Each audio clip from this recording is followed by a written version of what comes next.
আমাদের এই ঘাড়ে করে মালবতি হয়, আমরা ভ্যান টেনে খাই, আমরা কোথায় দিয়ে যাবো? কিন্তু নলমুড় দিয়ে যাইলে আমাদের কী কষ্ট হয়।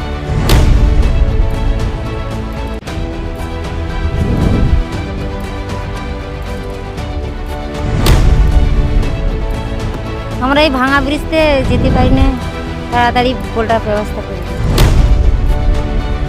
আমার সর্বপ্রথম কাজ হচ্ছে, আমি এলাকার জনপ্রতিনিধি, এলাকার মানুষ আমাকে ভোটে জিতিয়ে বিধানসভায় পাঠিয়েছে। এই ভাঙড়ের অভাব অভিযোগ যেগুলো আছে বিধানসভায় কনসার্ন ডিপার্টমেন্টাল মিনিস্টারকে জানানো। দাবি কি? আমাদের কাজ ভালো হলে আমরা জনসাধারণ আম পাবলিক, আমাদের কাজ, আমাদের ব্রিজ ভালো চাই। ব্রিজ তো পড়ে খালে পড়ে যাচ্ছিলাম, এতে সব চোর, এসব হবে না এদের দ্বারা, সব যা আসছে সব খেয়ে ফেলছে। যে 2026-এ বিধানসভা নির্বাচনের আগে এই পুরো ভাঙড়ের মাটিটা উন্নয়নে ভরিয়ে তুলবে, আর তার প্রমাণ দেখছে গোটা বাংলার মানুষ। এটাই উন্নয়ন, আর ঠিক সেই ছবি আমরা তুলে ধরছি এক্সক্লুসিভ। আপনার বয়স হয়েছে, আর এই ব্রিজের যা অবস্থা, কি বলবেন? ব্রিজটা পাকা করে দিতে হবে। আমরা না তো চলাচল করতে পারি না, আমরা কোনো কাজ করতে পারি না।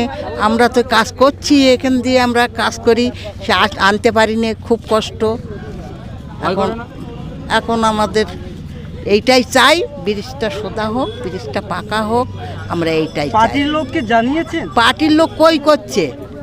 পার্টির লোককে জানাবো তো, পার্টির লোক করছে কই?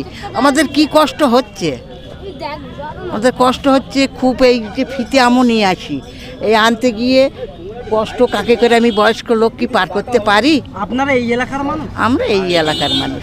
ব্রিজ তো পড়ে খালে পড়ে যাচ্ছিলাম, সরকার কি করছে আমাদের জন্য? ব্রিজে লোক পার হতে পারছে না।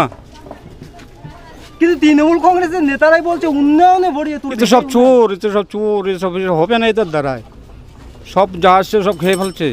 কতদিন ধরে ব্রিজটা? ব্রিজ তো কম বেশি তো 3 বছরেই বেগে আছে। এখন আপনার দাবি ব্রিজটা পাকা দাবি, যদি দেরি হয় পাকা হতে, অন্তত মেরামতটা ভালো করে হোক। আপনার এই এলাকার মানুষ? আমার তো এই সামনেই বাড়ি। বেশ, আপনার নাম? আমার নাম হামদুল হক। নেতাগাতার বলে কোনো কাজ হচ্ছে না? কাজ হচ্ছে না, বলা হয়েছে এরা কোন এর অনেক বলা হয়েছে, মাস পিটিশন দেওয়া হয়েছে, আবার নেতারা এসে সব দেখলো, সপ্তাহে এসে দেখছে, দেখি চলে যাচ্ছে। তখন স্থিতি এই কমাস হলো, এই ব্রিজটা সোজা হয়েছে, কমাস হয়েছে, ফের ভেঙে গেছে। এই ব্রিজ শাল কাটতে করুক, শাল কাট হচ্ছে, কমলে হ্যান ধ্যান কাঠ দিয়ে বাল দিয়ে তৈরি করতেছে। কংক্রিট দিয়ে হলে ভালো হয়, তাই না? হ্যাঁ, কমিট করুক। মানে ঢালাই না, আমরা চাচ্ছি ভাই এটা আমাদের পাকা হোক। আমাদের এখানে প্রচুর লোক পার হয়, এই ভাঙড়ের লোক এই রাস্তাতে যাতায়াত করে, কেন এই ব্রিজটা সোজা হচ্ছে না? দেখো কি অবস্থা ওই জায়গাটা, ওই জায়গাটা দেখুন কি অবস্থা, কিসের জন্য হচ্ছে? খালটা কেটেছে বলে এই অবস্থা হয়েছে। তো এর জন্যই ভালো একটা ব্রিজ করে দেখ আমাদের, এইটা চাই না। তুমি দেখতে পাচ্ছ তো এই অবস্থা, ব্রিজের অবস্থা দেখতেছ তো? কত বছর ধরে? হ্যাঁ, কয়েক বছর হচ্ছে এরকম, এরকম কয়েক বছর। আমাদের এই ঘাড়ে করে মালবতি হয়, আমরা ভ্যান টেনে খাই, আমরা কোথায় দিয়ে যাবো? কিন্তু নলমুড় দিয়ে যাইলে আমাদের কি কষ্ট হয়। এই আমরা ঘাড়ে করে পার করতেছি। এখন দাবি কি? দাবি এখন দেউ পাকা ব্রিজ করে দেখ আমাদের। হ্যাঁ হ্যাঁ, অবশ্যই উপকার হবে প্রত্যেকের, আমার না প্রত্যেকের। আমি চাই। আমি এই এলাকার মানুষ। বেশ, আপনার নাম? আমার নাম কাশেম আলী গাজী। এ তো অনেক নেতা সব যাচ্ছে, কেউ কোনো কথা বলেও না। এতে আমাদের খুব অসুবিধা হচ্ছে, এখন তো ব্রিজ পড়ে যাবার অবস্থা।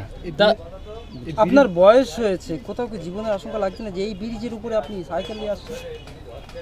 হ্যাঁ, মানে জাতি হচ্ছে কোনো রকম। এই ব্রিজ দিয়ে কতটা মানুষ পারাপার হয় দিনে? তা দিনে অন্তত 10,000 লোক পারাপার হয়।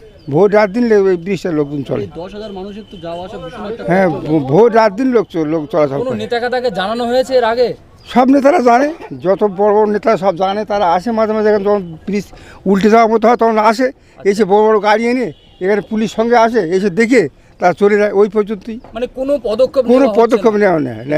এখানে বড় বড় মানে বড় বড় নেতা আসে, তারা পুলিশ সঙ্গে নিয়ে আসে, মানে তারা যেন মানে বিপদে না পড়ে, আমরা বিপদে পড়ি। ঠিক আছে, বেশ, ধন্যবাদ। আপনার বিধায়কের জানে যে আপনাদের বিধায়ক? কত বিধায়ক চলে যাচ্ছে তার।